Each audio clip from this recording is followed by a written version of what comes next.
Bienvenido. Yes. ¿Cómo le va? Bien, bien. Bien, bueno, hombre clave sin duda del Frente Amplio en materia de seguridad. Uno de los temas que más preocupa a los uruguayos en estas elecciones. 9 años ya al frente del Ministerio del Interior, Bonomi. ¿Es mucho tiempo 9 años al frente del Ministerio del Interior?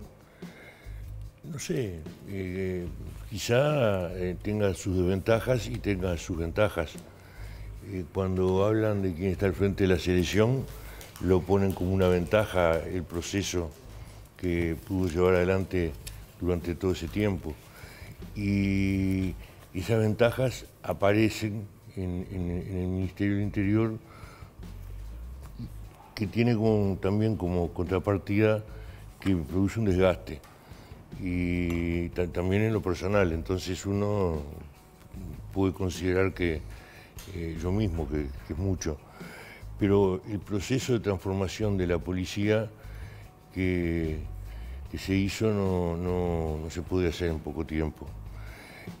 A mí siempre cuando entré al ministerio me decían que tenía que seguir las políticas que había llevado adelante el alcalde Giuliani en Nueva York, que arregló todo en 3 meses.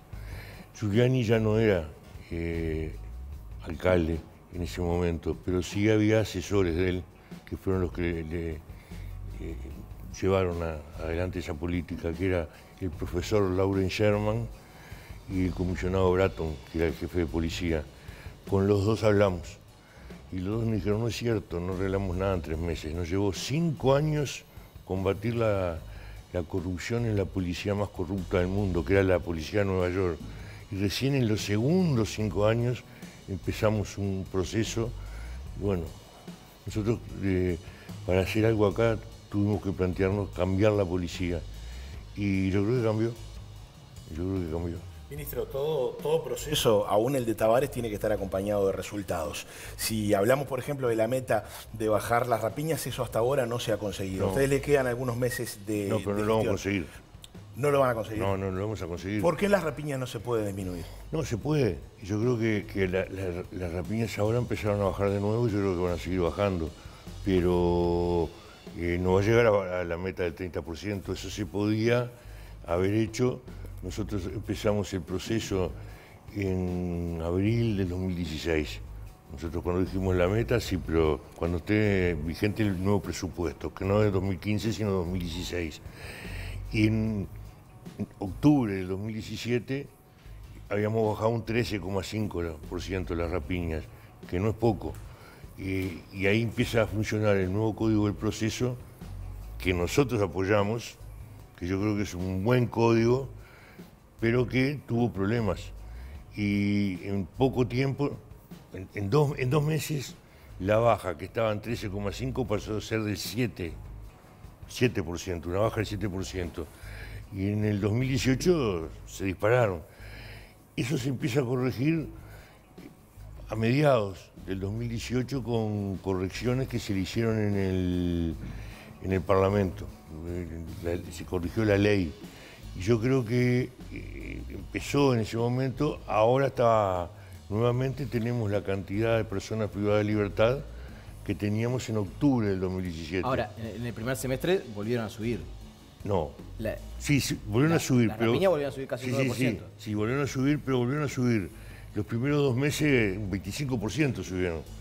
Y ahora están en una suba del 5%, es decir, que están bajando, hace 4 meses que bajan, y la suma da un aumento con una baja de la curva de crecimiento y una baja real absoluta en los últimos 4 meses. Entonces, yo a esta altura, después de lo que pasó en noviembre de 2017, yo no puedo poner las manos en el fuego en nada, pero creo que es un proceso de baja que tenemos.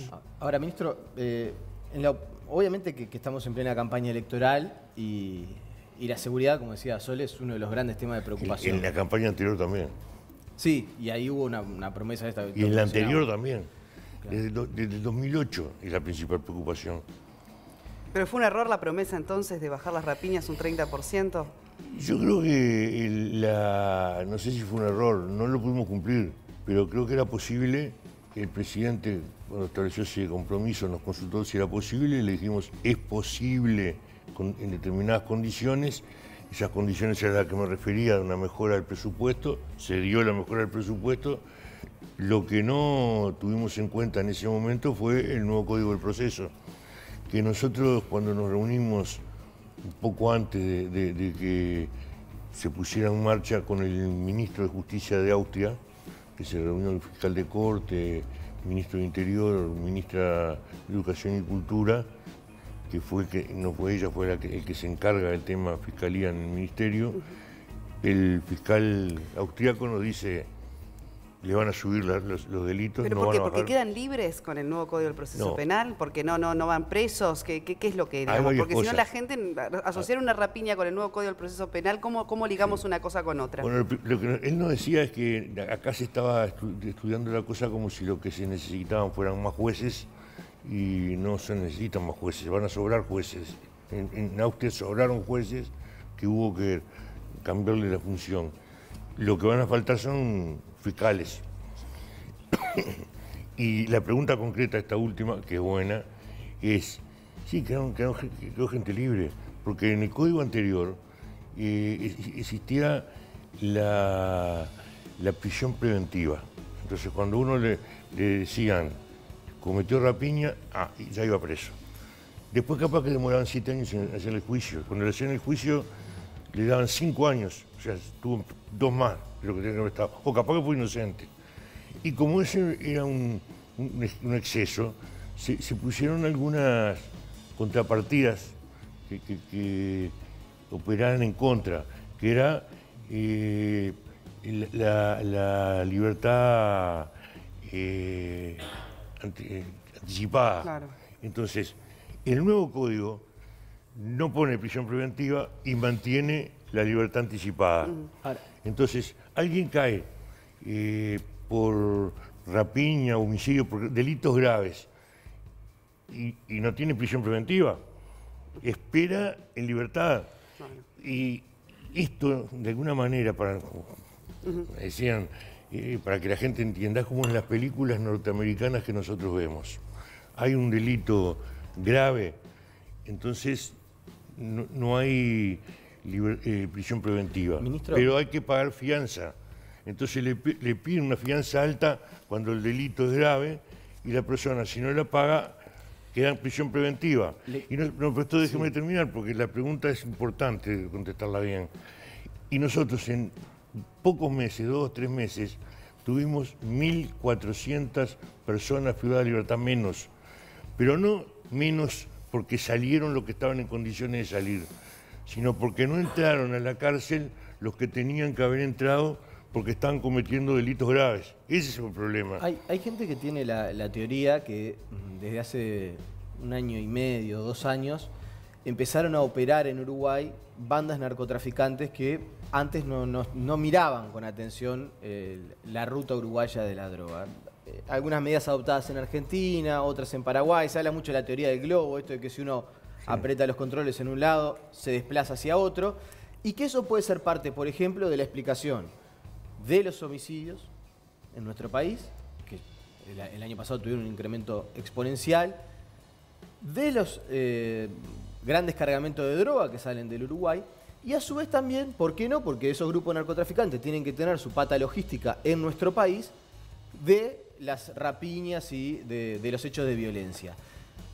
¿No se debió instrumentar algo más puntual para combatir a estos grandes grupos narcotraficantes? ¿Y usted piensa que no se hizo?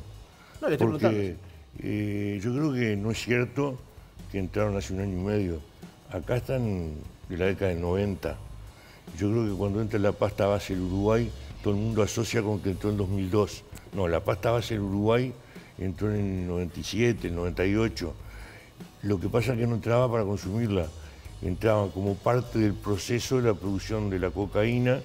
Y porque esto está todo conectado, cuando le empezaron a pegar fuerte a los grupos que fabricaban la cocaína en la selva colombiana, en las cocinas de cocaína, ellos empezaron a mandar, en lugar de la cocaína terminada, la pasta base para que el proceso se siguiera en el país a donde iba.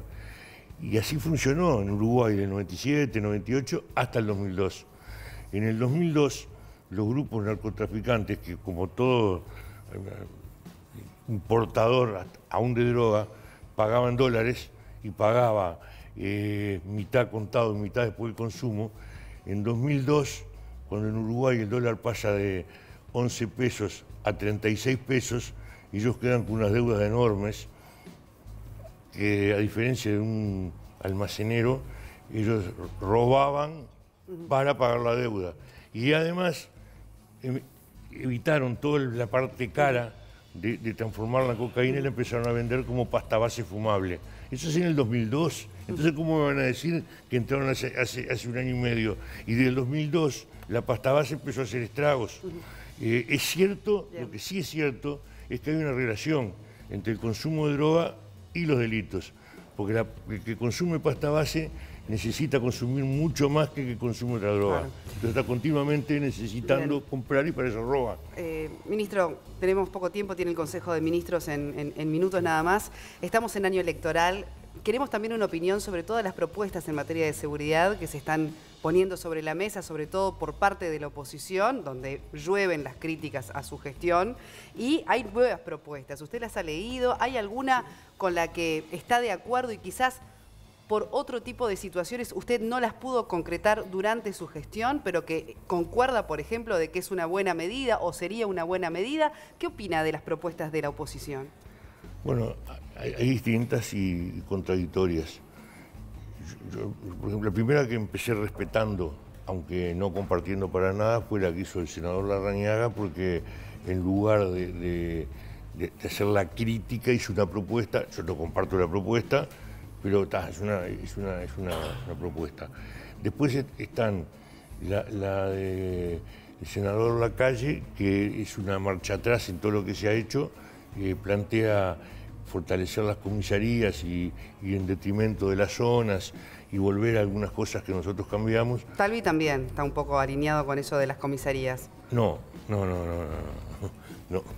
es distinto, porque Talvi, yo creo que de las propuestas de la oposición es la que es más completa. Yo creo que él estudia el tema de las zonas, estudia el tema del pago, estudia el tema de la videovigilancia, y con las comisarías lo que plantea que hay que fortalecerlas para que sean la conexión con la gente. Y nosotros nos planteamos lo mismo. A mí me preguntan cuáles son las autocríticas que se haría, y una es esa, es que nosotros cuando establecimos el sistema de zonas, porque las comisarías en Montevideo están desplegadas con los criterios del año 40, y la ciudad hoy es mucho más grande y las comisarías no pueden abarcar la ciudad. O sea, ¿no funcionó el plan 7 zonas? No, funcionó. Lo que pasa es que nosotros lo planteamos en el gobierno anterior y en este necesitamos muchas más zonas. Pero yo quiero completar la respuesta, porque nosotros teníamos dos opciones: duplicar las comisarías o establecer la movilidad de los policías en la calle. Y fuimos por la movilidad de los policías en la calle. El policía tiene que estar en la calle y no en la comisaría, pero a la comisaría le reservamos un papel, que eran comisarías comunitarias.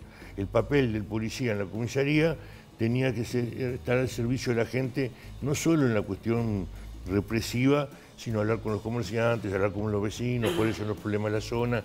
Y eso lo hicimos con mucho menos fuerza que lo que teníamos previsto. Entonces, el que dice hay que fortalecer el papel de las comisarías para que vuelvan al papel anterior, yo no estoy de acuerdo. El que dice hay que fortalecerla para que sea el nexo con la gente, que es lo que me parece que dice el programa de Talvi, yo ahí estoy más de acuerdo. Y además creo que es algo que el Frente Amplio también debería hacer, y creo que lo va a hacer. Ahí es donde yo veo... el de Talvi, de la oposición, el de Talvi le parece el más completo de las propuestas. En seguridad... En materia de oposición. De oposición, pero en seguridad, porque... En seguridad. Sí, me parece que es el más... Ministro, ¿en cuántas ocasiones puso el cargo a disposición y el presidente no le aceptó la renuncia? ¿Y cómo fue retomar la gestión después de cada instancia? No.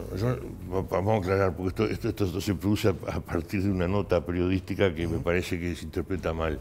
Yo no renuncié nunca. ¿Nunca? No, yo recordé en determinadas situaciones que la renuncia está siempre a disposición, porque eso está de entrada. Y hubo fundamentalmente en dos ocasiones, una justamente con que no íbamos a llegar al 30% de baja las rapiñas, y otra con lo de Moravito. Pero no es que haya renunciado, es que recordé que estaba a disposición. Y bueno, no puede. Dicho sea de paso, de Moravito no se sabe nada. Bueno, no se sabe nada, como no se sabía nada tampoco de los anteriores, porque yo cuando me preguntan eso en un programa periodístico no sé nada. Pero le gustaría que se supiera antes de que no. termine su gestión, lógicamente. Pero Lógicamente. ¿cree que existe esa posibilidad de que... ¿Usted cree la posibilidad de que antes de terminar su gestión usted pueda dar una respuesta sobre el caso Moravito? Yo diría que no descarto la posibilidad, que crea o no. O sea, ¿alguna pista? Pero Pista no, eso es otro problema. Pero desearía que encuentren pistas. Usted está claro que usted hubiera deseado que a los 10 minutos de que se fugara ya estuviera recapturado. Yo desearía que no se hubiera fugado. Claro, bueno, ni que tal vez. Pero digo, más allá de eso, hay algo que sí es objetivo y es la investigación interna. ¿Qué pasó con la fuga de Moravito? Y yo sé que hay un tema que está investigando la Fiscalía. Ahora, administrativamente, y más allá de las medidas que tomó el Ministerio del Interior, de separación del cargo, inicio de sumario, ya van más de 2 meses de la fuga. Sí, pero nosotros, en la medida que no se pronuncia la Fiscalía, no vamos a avanzar más en medidas, salvo la separación del cargo. Para la Fiscalía investiga la policía también, o sea, la investigación de la Fiscalía es que marca y autoriza determinadas cosas, investiga la policía, pero que el que maneja la investigación es la Fiscalía, y por lo tanto el responsable de la información que se dé es la Fiscalía. Entonces yo no voy a dar información. ¿Usted se imagina a Gustavo Leal, el sociólogo Gustavo Leal, como posible sucesor suyo? Yo me imagino varios que pueden ser posible sucesor, pero eso es una decisión que tiene que tomar si gana el Frente Amplio. O sea, ¿usted presidencia. ofrecería otro nombre, por ejemplo, como posible? Yo creo que hay más de uno, pero es uno él, y además ha trabajado muy bien en lo que la pregunta del plan 7 zonas. Nosotros empezamos con una ampliación del plan 7 zonas justamente en el 17, en 2017. Ya van para 2 años. Y fue el que había un equipo, ese equipo se dio en presidencia. Entonces, esto es una cosa discutida en presidencia, no es una decisión de Gustavo ni es una decisión solamente mía. Bueno, pero lo eligió como el candidato, digamos, Daniel Martínez. Yo estoy contando cómo fue el proceso. Vocero, estoy contando cómo fue el proceso. Entonces, en presidencia hubo 2 equipos. Un equipo que tomaba las decisiones políticas y un equipo que llevaba las cosas operativas adelante. Y ahí se designó a Gustavo Leal como vocero de eso, y él hizo un trabajo excelente. En eso hizo un trabajo excelente. Entonces, yo creo que hay razones para que lo elija, pero yo no me quiero meter en el tema. Es una decisión del candidato y Ministro, presidente. Ministro, a nivel de la clase política y del oficialismo parece haber consenso en que el sistema carcelario tiene que salir de la órbita del Ministerio del Interior. Más allá de esa decisión, ¿qué más hay que hacer para mejorar el sistema carcelario? Bueno, esa decisión justamente está en relación de lo que hay que hacer, además. Justamente, cuando está en manos de la policía persigue al delincuente, investiga al delincuente, detiene al delincuente, lo lleva a la justicia y después lo rehabilita. No, eso no es posible. Tiene que completar su trabajo en llevarlo a la justicia y la justicia decide la encarcelación y bueno, el sistema carcelario de rehabilitación tiene que estar en manos de quien lo pueda hacer mejor. ¿Y qué es lo mejor?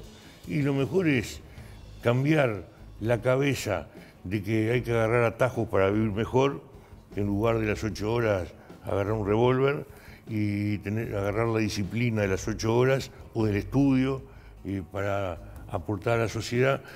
¿Quién puede hacer eso? Eso se hace con talleres de trabajo, con salones de estudio, con gente trabajando en la cárcel o afuera, Hoy hay mucha gente trabajando, hoy más del 34% de las personas privadas de libertad están trabajando, y muchas afuera, trabajando fuera de la cárcel y trabajando en empresas que le pagan el BPS, que cumplen con todas las... Eso que el 34% tiene, y hay que elevarlo, hay que... Bonomi, ¿cómo se imagina, ya para ir redondeando, su futuro político? Porque, digo, hablábamos de estos 9 años al frente de la cartera política, de la cartera del Interior, una cartera de gran desgaste de imagen. ¿Qué va a pasar, digamos, por ejemplo, en un posible gobierno del Frente Amplio con su nombre? No, el posible gobierno del Frente Amplio con mi nombre será... Sí, o por lo menos como se vislumbra a sí mismo, ¿no? Yo voy a ir en la lista del Senado, voy a ir en una lista del Senado, y si salgo senador, seré senador. Yo no me parece que... Porque, o sea, aspira a senador. No es que aspire, ahí es una decisión de mi sector político. Yo lo que digo es que no solo son los 10 años, porque terminan siendo 10, y sigo, ya son 9 y medio en el interior, son 5 en trabajo. Entonces son demasiados años. Ministro, la última, cuando lo repasamos recién en el noticiero y cuando lo escuché, la verdad, dije, se lo voy a preguntar a Bonomi. La calle Pou dice, el 2 de marzo, mate mediante, me voy a juntar con los 19 jefes de policía del país y le voy a dar directivas claras, se terminó el recreo, vamos a ir a la boca de venta de pasta base porque hay que terminar con eso. Usted que escucha, y que es el ministro del Interior actual, escucha esas declaraciones, ¿qué reflexiones? Me da un poco de risa, porque que vaya a la boca de pasta base, va a tener que ir al Parlamento para algunas leyes antes que permitan determinadas cosas.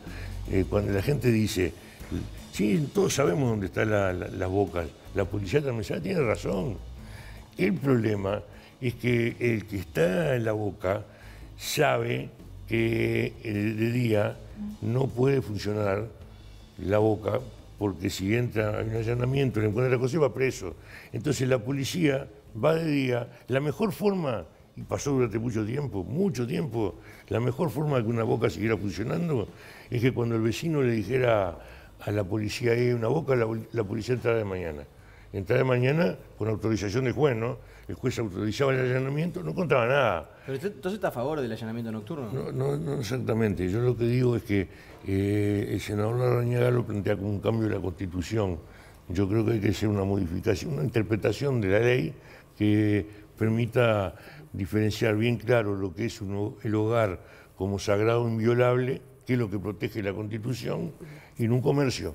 Entonces, eso con presencia del juez se puede hacer. Lo que pasa que yo creo que hay que interpretar la ley y creo que hay que tener una voluntad mucho más fuerte de que cuando pasan estas cosas entrar. A nosotros nos prohibieron allanamientos nocturnos en lugares que no era un hogar, era un comercio. Y si el comercio no le puede entrar porque la ley protege el hogar, estamos mal. Bien, usted ahí está responsabilizando temas de la Constitución, de la ley. Ahora, ¿puede ser que haya cosas que no haya podido cumplir por las propias presiones internas dentro del Frente Amplio en materia de seguridad, por ejemplo, en materia de represión? ¿Propias diferencias dentro de su partido que terminaron quizás extralimitando su gestión? No, en lo operativo no pasó eso. Sí pasó eso en la discusión de algunos proyectos de ley. Yo era partidario de que algunos delitos tenían que tener un tiempo mayor en menores que lo que ahora hay, porque un homicidio en un mayor pueden ser 30 años, en un menor pueden ser 5, pero esos 5 se cumplen 2.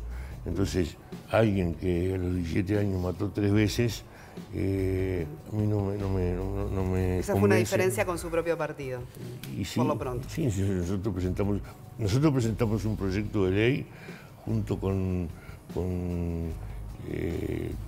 jueces y, bueno, nos aprobó porque nosotros entendíamos que lo que aplica el juez es el sexto de la pena a un menor.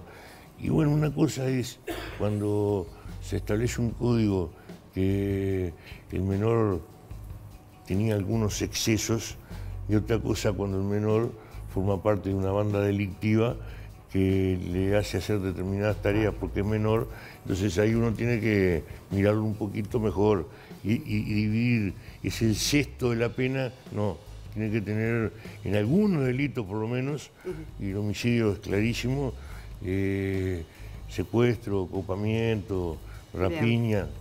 Una cosa es eso, otra cosa es el homicidio. Ministro Bonomi, gracias. No, una cosa es eso, no, eso lo incluyo junto con el homicidio. También, como grave. Como grave. Bien, ministro Bonomi, muchísimas gracias por habernos acompañado. Nos hubiéramos quedado más tiempo conversando, pero bueno, debe acudir ahora mismo al Consejo de Ministros. ¿Está preocupado por la salud del presidente? No, lo ve. No, el presidente está muy firme. Lo que no quiere decir que no tenga un problema de salud que hay que atender y que es grave. No le va a impedir seguir, pero yo creo que acá no hay un problema institucional, acá hay un problema humano. Es un compañero, un amigo que está enfermo, entonces eso me preocupa. Bien. Pero bueno, lo agarraron muy a tiempo. Justamente yo creo que es la importancia de los controles periódicos y sistemáticos, que por eso lo agarraron a tiempo. Si esto lo agarraban un año después, estamos hablando de otra cosa. Ministro, muchas gracias por habernos acompañado esta mañana. No, gracias a ustedes, un gusto.